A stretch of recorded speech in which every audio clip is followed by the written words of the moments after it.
Okay, today we're diving headfirst into the shadows of the internet. To really get a handle on the invisible weapons used in cyber attacks. We're talking about everything from holding your data hostage to shutting down critical infrastructure. Malware is an incredibly powerful tool. But how does it actually work? Let's get into it. I know, a pretty weird way to kick off a tech explainer, right? But this quote actually comes from a cybersecurity expert talking about a memory from when he was a kid. What on earth could it have to do with hacking? Well, as it turns out, pretty much everything. So the story goes like this. He and his cousin found out that walnut husks could pull the oxygen out of water. So what did they do? They drag a giant sack full of them around a little farm pond. What started as this, small experiment to maybe catch a few fish for dinner, it ended in, and I'm quoting him here, farm pond genocide. The real point is this. They used a simple, totally unexpected tool to create a surprisingly devastating outcome. And that, right there, is the perfect analogy for how so many cyber attacks work. So here's the game plan. First, we're going to break down the basic building blocks of malware. Then, we'll take a hard look at one of the most infamous types out there, ransomware. After that, we'll explore the super stealthy threats that love to hide in plain sight. And finally, we'll see how the experts actually fight back by exposing the enemy. All right, let's go ahead and crack open the attacker's toolkit. Because if you want to understand the crime, you got to understand the weapons first. So what even is malware? Well, at its very core, what makes a piece of software malware all comes down to the intent of its creator. If it was designed specifically to harm a system or to secretly get access without the owner's permission, boom, it's malware.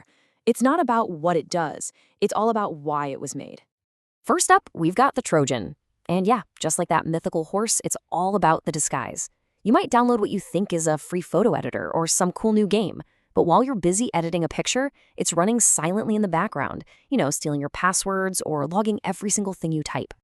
Next, there's the virus. The best way to think about this one is like a parasite.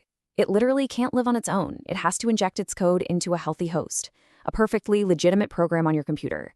And then, the moment you run that program, you unknowingly trigger the virus, which wakes up and immediately starts looking for other programs to infect. And that brings us to the worm.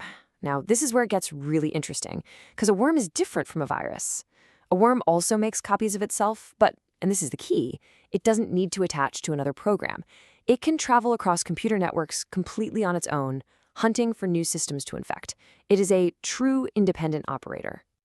Now, you got to understand that malware is rarely just one thing. Think of it like a crew of burglars, where everybody has a different job. You've got the payload, that's the muscle, the one that actually does the damage. Then there's the exploit, who's like the lockpicker, finding a weakness to get the crew inside. The dropper is kind of like the getaway driver, who brings in even more accomplices. And the obfuscator? That's the master of disguise, making the entire operation incredibly hard to spot. So when you start combining these building blocks, you can create some truly, truly nasty threats. Let's talk about one of the most frightening of them all, ransomware. The whole concept is just terrifyingly simple. Ransomware gets into your system, it scrambles all your files with encryption, and then it locks you out. The only way to get your precious data back, you have to pay up, usually in some untraceable cryptocurrency. And one of the most common ways it gets in is through a simple, deceptive phishing email. And believe me, this isn't just some abstract threat. Just look at the Colonial Pipeline attack. On May 7th, 2021, a single ransom note on one computer caused the company to shut down 45% of the entire East Coast's fuel supply. And the cause? It wasn't some crazy Mission Impossible-style hack. Nope. It was a single, old password for a VPN account that was found on the dark web. And crucially, it didn't have multi-factor authentication enabled. That extra layer of security, like a code sent to your phone. One simple missing security step led to nationwide chaos. But even before the Colonial Pipeline attack, there is another one that really put ransomware on the global map like nothing before it, WannaCry. Back in May 2017, WannaCry just unleashed absolute chaos. It combined the self-spreading power of a worm with the data locking of ransomware. It used this devastatingly effective exploit called Eternal Blue, which was a cyber weapon that was allegedly developed by the NSA and then leaked online for anyone to use. In just 24 hours, it infected over 230,000 computers. The attack was only stopped, believe it or not, completely by accident. A security researcher just happened to register a weird-looking web address he found in the code, and without knowing it, he triggered a hidden kill switch that stopped the whole thing in its tracks. The sheer scale of it was just staggering. We're not talking about a small regional issue here. WannaCry hit computers in 150 different countries, disrupting hospitals, major companies, and government services all over the world. Okay, next up, let's look at the real spies of the malware world. These are the threats that are specifically designed to be invisible. Stuxnet. This thing is the stuff of cyber warfare legend. This wasn't about stealing data or asking for money. No, this was about causing real physical destruction. Allegedly created by the US and Israel, this incredibly sophisticated worm was designed to secretly infiltrate Iran's nuclear program and subtly cause their centrifuges to spin out of control and destroy themselves. The problem was, it didn't stay put. It eventually escaped the facility and spread out into the wild.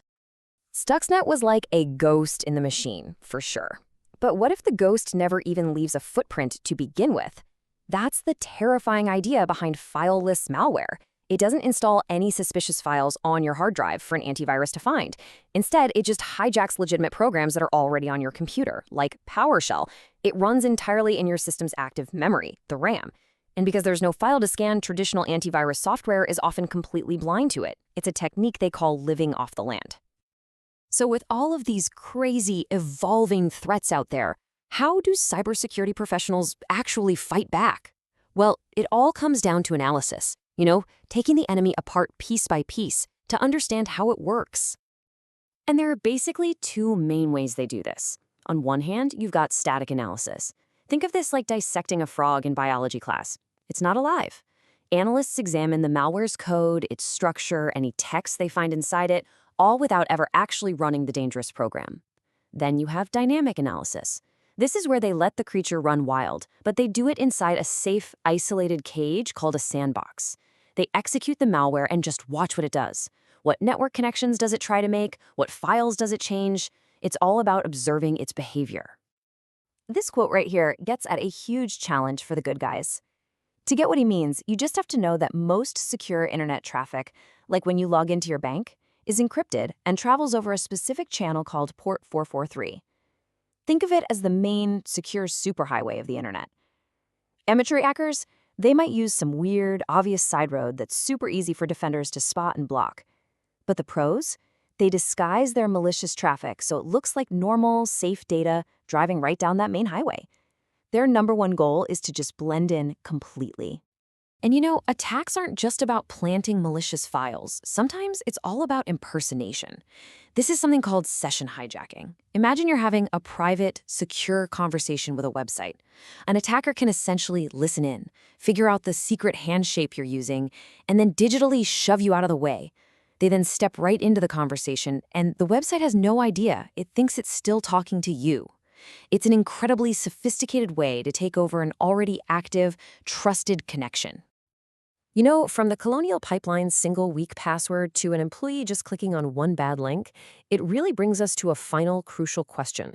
As these threats get more and more sophisticated, we have to ask ourselves, is the real weakness in our software and our hardware, or is it in our own human nature to click, to trust, and maybe to overlook the simple things? Something to think about.